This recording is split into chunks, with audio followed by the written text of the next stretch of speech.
ಸ್ನೇಹಿತರೆ ನಮಸ್ಕಾರ. ನೀವು ಕೂಡ ಫಸ್ಟ್ ಟೈಮ್ ಮಾಡ್ತಾ ಇದ್ದೀರಾ ಮೈಸೂರು ಪಾಕು ಅಂತಂದರೆ ಈ ಒಂದು ವೀಡಿಯೋನ ನೋಡಿ. ಯಾಕಂತಂದರೆ ಫಸ್ಟ್ ಟೈಮ್ ಮಾಡೋರಿಗೆ ಇದು ತುಂಬ ಒಳ್ಳೆ ವೀಡಿಯೋ ಅಂತಲೇ ಹೇಳ್ಬೋದು. ಯಾಕಂತಂದರೆ ನಾನು ಕೂಡ ಫಸ್ಟ್ ಟೈಮ್ ಮಾಡಿದ್ದೆ, ಆದರೆ ಇಷ್ಟೊಂದು ಸುಲಭವಾಗಿ ಇಷ್ಟೊಂದು ಪರ್ಫೆಕ್ಟಾಗಿ ಬರುತ್ತೆ ಅಂತ ನಾನು ಅಂದ್ಕೊಂಡಿರಲಿಲ್ಲ. ಹಾಗೆ ನೀವು ಕೂಡ ಶಾಕ್ ಆಗಬೇಕಂದ್ರೆ ಈ ಒಂದು ವೀಡಿಯೋ ನೋಡಿಬಿಟ್ಟು ನೀವು ಕೂಡ ಫಾಲೋ ಮಾಡ್ಬೋದು. ಎಷ್ಟು ಕರೆಕ್ಟಾಗಿ ಎಷ್ಟು ನೀಟಾಗಿ ಬಂದಿದೆ ಅಂದರೆ ತುಂಬ ಟೇಸ್ಟಿಯಾಗಿ, ತುಂಬ ಕಲರ್ಫುಲ್ಲಾಗಿ, ಮತ್ತು ಜೊತೆಗೆ ಮೈಸೂರು ಪಾಕ್ ಯಾವ ರೀತಿ ಇದೆಯೋ ಅದೇ ರೀತಿ ಬಂದಿದೆ ನನಗೂ ಕೂಡ. ಯಾಕಂದರೆ ನಾನು ಕೂಡ ಒಂದು 2-3 ಸರಿ ಟ್ರೈ ಮಾಡಿದೆ, ಬಟ್ ಇದೇ ರೀತಿ ಅಂದರೆ ಪರ್ಫೆಕ್ಟಾಗಿ ಬಂದಿರಲಿಲ್ಲ. ಬಟ್ ಇವತ್ತು ಮಾತ್ರ ಪರ್ಫೆಕ್ಟಾಗಿ ಬಂದಿದೆ. ಇಲ್ಲಿ ನಾನು ನೋಡ್ತಾ ಇರ್ಬೋದು 1.5 ಕಪ್ ಆಗೋಷ್ಟು ಕಡಲೆಬೇಳೆ ಹಿಟ್ಟನ್ನು ತೊಗೊತಾ ಇದ್ದೀನಿ. 1.5 ಕಪ್ ಆಗೋಷ್ಟು ಕಡಲೆಬೇಳೆ ಹಿಟ್ಟು ತೊಗೊಂಡು ಇಲ್ಲಿ ಹುರ್ಕೊತಾ ಇದ್ದೀನಿ. ಹುರಿದ್ಬಿಟ್ಟು ಚೆನ್ನಾಗಿ ಫ್ರೈ ಮಾಡ್ತಾಯಿದ್ದೀನಿ. ಯಾಕಂದರೆ ಹಸಿ ವಾಸನೆ ಹೋಗಬೇಕಲ್ವ, ಕಡಲೆಬೇಳೆ ಹಿಟ್ಟನ್ನು ಅದ್ರ ಹಸಿ ವಾಸನೆ ಹೋಗೋ ತನಕ ನೀವು ಫ್ರೈ ಮಾಡ್ಕೋಬೇಕಾಗುತ್ತೆ. ಈ ರೀತಿ ಫ್ರೈ ಮಾಡ್ಕೊಂಡಾದಮೇಲೆ ಒಂದು ಬೌಲ್ಗೆ ತೆಗೆದಿಟ್ಕೊಂಡು ಆಯಿಲ್ ಮಿಕ್ಸ್ ಮಾಡ್ಕೋಬೇಕಾಗುತ್ತೆ. ಹೇಳ್ತೀನಿ ಅದು ಪ್ರೋಸೆಸ್ ಹೆಂಗಿದೆ ಅಂತಂದ್ಬಿಟ್ಟು. ಇಲ್ಲಿ ಇದು ಹುರಿದಾಯಿತು, ಸ್ವಲ್ಪ ಬ್ರೌನ್ ಕಲರ್ ಬಂದಾಯಿತು. ಇವಾಗ ಇದನ್ನು ಎತ್ತಿಟ್ಕೊಂಡು ಇವಾಗ ಇದೇ ಒಂದು ಕಡಾಯಿಗೆ 1.5 ಕಪ್ಪು ಹಿಟ್ಟನ್ನು ತೊಗೊಂಡಿದ್ದೀನಲ್ವ, ಇವಾಗ 3 ಕಪ್ ಆಗುವಷ್ಟು ಸಕ್ಕರೆನ ತೊಗೊಂಡಿದ್ದೀನಿ ಪಾಕಕ್ಕೆ. ಇವಾಗ 1 ಕಪ್ ಆಗುವಷ್ಟು ನೀರನ್ನು ಹಾಕಿ ಚೆನ್ನಾಗಿ ಪಾಕನ ತೆಗಿತಾ ಇದ್ದೀನಿ. ಅಂದರೆ ಏನಪ್ಪ ಅಂತಂದರೆ 1 ಕಪ್ ಆದರೆ ನೀರು ಸಾಕಾಗುತ್ತೆ. 1 ಕಪ್ ಸಾಕು. ಹಾಗಾಗಿ ತೀರಾ ಪಾಕ ಬರಲೇಬೇಕಂತ ಏನಿಲ್ಲ ಸ್ನೇಹಿತರೆ. ಒಂದೆಳೆ ಪಾಕ ತೆಗೆದ್ರೆ ಸಾಕು, ಆರಾಮಾಗಿ ಆಗುತ್ತೆ. ಒಂದೆಳೆ ಪಾಕ ಅಂದರೆ ಗೊತ್ತಾಗುತ್ತೆ ಅಲ್ವಾ, ಕೈಗೆ ಅಂಟ್ಕೋಬೇಕು ಪಾಕ ಅನ್ನೋದು, ಆವಾಗ ಒಂದೆಳೆ ಪಾಕ ಅನ್ನೋದು ಬರುತ್ತೆ. ಅಲ್ಲಿ ಒಂದು ಕಡೆ ಪಾಕ ಬರ್ತಾ ಇರಲಿ, ಇನ್ನೊಂದು ಕಡೆ ನಾವು ಕಡಲೆಬೇಳೆ ಹಿಟ್ಟನ್ನು ಹುರ್ಕೊಂಡು ಇಟ್ಕೊಂಡಿದ್ದೀವಲ್ವ, ಅದೇ ಬೌಲಿಂದ 1 ಕಪ್ಪು ಅದೇ ಬೌಲಲ್ಲಿ 1 ಬೌಲ್ ಆಗುವಷ್ಟು ಎಣ್ಣೆನ ಇದಕ್ಕೆ ಹಾಕಿ ಚೆನ್ನಾಗಿ ಮಿಕ್ಸ್ ಮಾಡ್ಕೋಬೇಕಾಗುತ್ತೆ. ಈ ರೀತಿ ಮಾಡ್ಕೊಳ್ಳೋದ್ರಿಂದ ಗಂಟುಗಳು ಆಗೋದಿಲ್ಲ. ಅಂದರೆ ಮೈಸೂರು ಪಾಕ್ ಅನ್ನೋದು ತುಂಬ ಚೆನ್ನಾಗಿ ಬರುತ್ತೆ. ಅದಕ್ಕೋಸ್ಕರ ಇಲ್ಲಿ 1 ಕಪ್ ಆಯಿಲ್ ಹಾಕಿಬಿಟ್ಟು ಚೆನ್ನಾಗಿ ತಿರುಗಿಸ್ಕೊಂಡು ಗಂಟುಗಳು ಇರಲಾರ್ದೇ ನಾವು ಇಲ್ಲಿ ಮಿಕ್ಸ್ ಮಾಡ್ಕೋಬೇಕಾಗುತ್ತೆ. ಬೇಕು ಅಂತಂದರೆ ಇನ್ನೂ ಸ್ವಲ್ಪ ಆಯಿಲ್ ಹಾಕ್ಕೊಂಡ್ರು ಕೂಡ ನೀವು ಮಾಡ್ಕೋಬೋದು, ಏನು ತೊಂದರೆ ಇಲ್ಲ. ಬಟ್ ನನಗೆ ಸಾಕಿಲ್ಲಿ ಆಯಿಲು ಸ್ವಲ್ಪ ಅವಾಯ್ಡ್ ಮಾಡೋದ್ರಿಂದ ತುಂಬ ನಮಗೆ ಒಳ್ಳೆಯದಲ್ವ, ಅದಕ್ಕೋಸ್ಕರ ಇಲ್ಲಿ ನೋಡ್ತಾ ಇರ್ಬೋದು. ಇದನ್ನು ಮಿಕ್ಸ್ ಮಾಡಿದ್ವಲ್ವ, ಪಾಕ ಬಂದಾಯಿತು ಆಲ್ರೆಡಿ, ಒಂದೆಳೆ ಪಾಕ.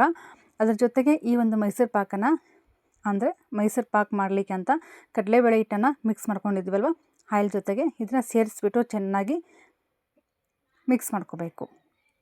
ಇವಾಗ ಕುದೀತಾ ಇದೆ, ಒಂದು ಕಡೆ ಕುದೀತಾ ಇರಲಿ. ಇದು ಗಟ್ಟಿ ಆಗಬೇಕು.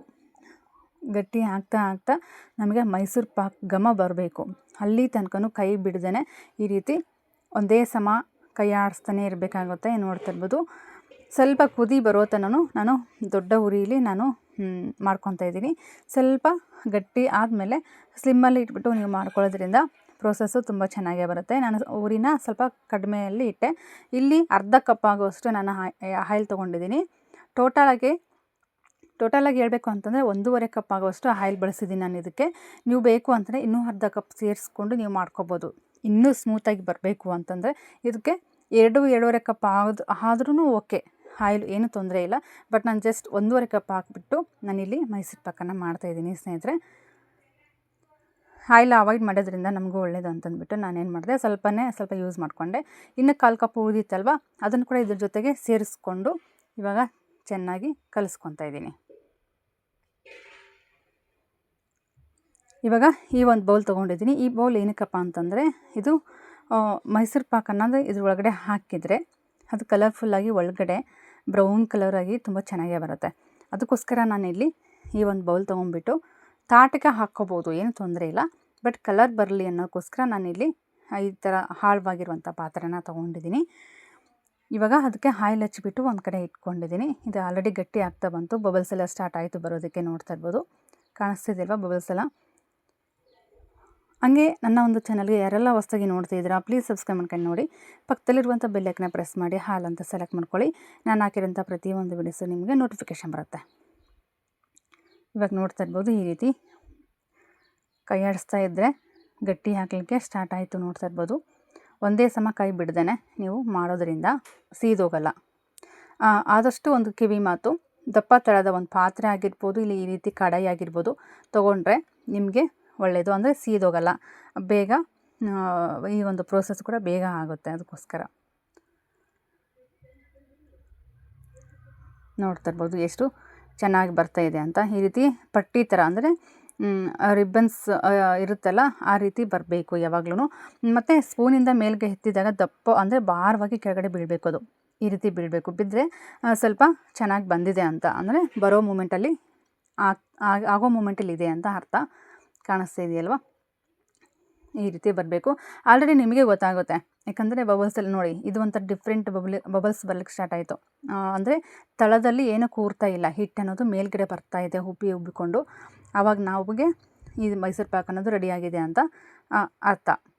ನೋಡ್ತಿರ್ಬೋದು ಬಿಡಿ ಬಿಡಿಯಾಗಿ ಬರ್ತಾಯಿದೆ ಹಿಟ್ಟು ಅನ್ನೋದು. ಒಂಥರ ಒಡೆದೋಗಿರೋ ಹಾಲು ಬರುತ್ತೆ ಅಲ್ವಾ, ಆ ರೀತಿ ಬರುತ್ತೆ. ಅದೊಂದು ಸ್ವಲ್ಪ ಟಿಪ್ಸ್ ನೋಡ್ಕೊತಿರ್ಬೇಕು. ಒಡೆದೋಗಿರೋ ಹಾಲು ಯಾವ ರೀತಿ ಇರುತ್ತೆ ನೋಡಿ, ಒಂಥರ ಹಾಲಿನ ಗಿಣ್ಣು ಥರ ಆ ರೀತಿ ಆಗುತ್ತೆ ಇದು. ಇವಾಗ ಕಾಣಿಸ್ತಾ ಇದೆಯಲ್ವಾ, ಇವಾಗ ಇದು ಆಲ್ರೆಡಿ ಆಯಿತು, ಫಿನಿಶಿಂಗ್ ಆಯಿತು ಸ್ನೇಹಿತರೆ.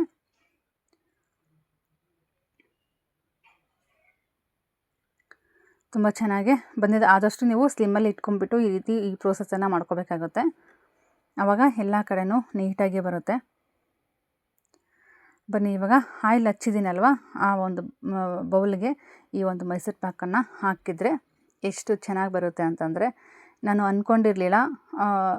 ಒಂದೆರಡು ಸರಿ ಮಾಡಿದ್ದೆ, ಟ್ರೈ ಮಾಡಿದೆ, ಬಟ್ ಸರಿಯಾಗಿ ಬರಲಿಲ್ಲ. ಬಟ್ ಈ ಸಲ ಮಾತ್ರ ಕರೆಕ್ಟಾಗೇ ಬಂತು, ಏನು ಮಿಸ್ಟೇಕ್ ಇಲ್ಲದೇ.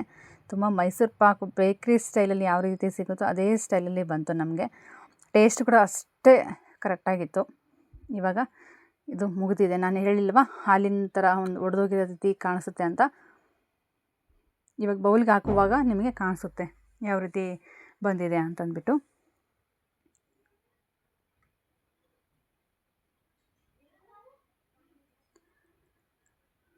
ಇವಾಗ ಈ ಒಂದು ಬೌಲಿಗೆ ಹಾಕಿಬಿಡೋಣ. ನೋಡ್ತಾ ಇರ್ಬೋದು ಯಾವ ರೀತಿ ಬಿಟ್ಟು ಬರ್ತಾ ಇದೆ ಅಂತಂದ್ಬಿಟ್ಟು. ಇದು ಪರ್ಫೆಕ್ಟಾಗಿ ಬಂದಿದೆ ಅಂತ ಅರ್ಥ. ನೋಡಿದಲ್ವಾ, ತುಂಬ ಚೆನ್ನಾಗೇ ಬರ್ತಾ ಇದೆ, ತುಂಬ ಚೆನ್ನಾಗೇ ಬಂದಿದೆ ಮೈಸೂರು ಪಾಕ್ ಅನ್ನೋದು. ಇದು ನೋಡ್ತಾ ಬಿಸಿಗೆ ಫುಲ್ ಉಬ್ಕೊಂಡಿದೆ. ಸ್ವಲ್ಪ ತಣ್ಣಗಾದ್ಮೇಲೆ ಒಳಗಡೆ ಹೋಗುತ್ತೆ. ಅದು ನಾನು ಪ್ರೆಸ್ ಮಾಡಿರಲಿಲ್ಲ, ಅದು ಆರಿದ್ಮೇಲೆ ಅದು ತನ್ನಷ್ಟು ತಾನೇ ಒಳಗಡೆ ಹೋಯಿತು. ನೋಡ್ತಾ ಇರ್ಬೋದು ಯಾವ ರೀತಿ ಬಂದಿದೆ ಅಂತ. ಇವಾಗ ಒಂದು ಪ್ಲೇಟಿಗೆ ಉಲ್ಟಾ ಮಾಡಿಕೊಂಡು ಎಷ್ಟು ಸಾಧ್ಯನೋ ಅಷ್ಟು ಪೀಸ್ಗಳನ್ನು ಮಾಡೋಣ.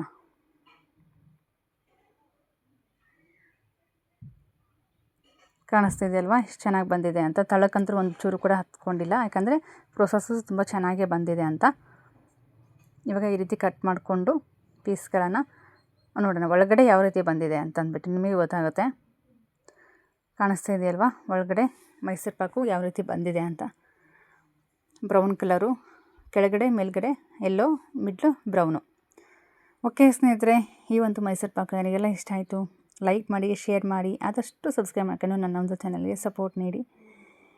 Thank you for watching.